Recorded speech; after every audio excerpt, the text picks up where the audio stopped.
Another police officer has murdered his partner before turning the gun on himself, this time in Norwood. It's barely a month since a nurse was killed at Tembisa Hospital car park by her partner, who was also a police officer. Our reporter Barry Bateman is following developments around the story and joins us now for more. Barry, what do we understand to have happened yesterday? Yeah, good morning, Rafiwa. Absolute tragedy. Another one of these gender-based violent murder-suicides at this property or outside this property behind me in Nelly Road, which is in the Norwood area. Grant Avenue is just up here. So a very busy street, a lot of restaurants. I'm looking at a fast food outlet over here. There are people sitting on a corner over there having breakfast, and that's what we understand took place yesterday. People sitting around having their breakfast. I've managed to establish from a couple of the establishments that I've spoken to that it appears that the woman was being followed by the man, who we now know is a Detective Sergeant Gaveni based at the Norwood police station. They came to a stop outside this property where an argument took place. At some point, the police officer pulled out his firearm and he shot the woman dead before turning the gun on himself. He didn't die on the scene. He was taken to hospital and he subsequently died from his self-inflicted wound. We're getting very little details from the police at this stage, given that it is a police-involved incident. But as we can see, another terrible incident of gender-based violence, a murder and suicide. Barry, I mean, what has police management had to say? I know you said very little has come from them at this stage in terms of details, but is there anything else that they have probably given you information on?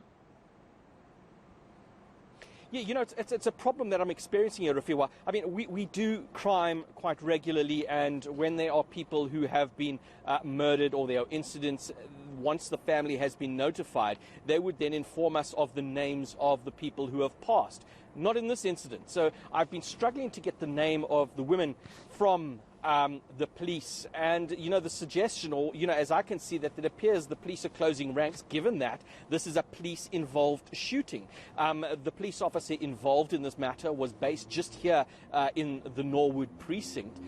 So the suggestion is, or the feeling I'm getting is that they don't want to release the information given the nature of the crime that we're dealing with, which is entirely unacceptable. However, we will continue to put the pressure on the SAPS and provide an explanation for what happened here, but also the bigger issue, what is being done within the organization to address the stresses on police officers who might be struggling from mental problems, but the other aspect as well, where a partner of a police officer might is the police officer is abusive. What mechanisms are there in place for those women to report those spouses? Because this is another example today of a police officer who should never have had a firearm in his hand. Obviously, this raises concern that basically not enough is being done to address that very issue that you've just mentioned. Public officials, police officers being involved not only in femicide, but also in cases of gender-based violence.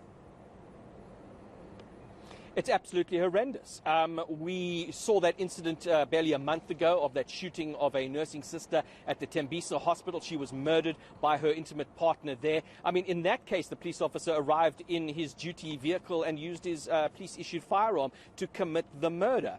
Here we have another case of a police-issued firearm being used to commit a murder against a woman. So what is in place there? We've had a month now since that incident. Has anything actually changed? It's the questions we'll be putting to the police, but it is highly unlikely that we're going to see any particular change anytime soon, because there appears to be a need for a massive structural change within the organization to provide better support to their members, but also better support to the families of members, where in the case you have a spouse who is a police officer who is an abusive partner. There must be mechanisms in place to allow for those partners to be able to report the individuals so that police management can take action. And again, I'll stress it again, this is a police officer that should never have been allowed to have a firearm in his hand. No, absolutely. Barry Bateman obviously following developments around that murder-suicide that has taken place in Norwood, and of course he'll be giving us further insights as soon as he's able to gather the information needed to understand exactly what happened.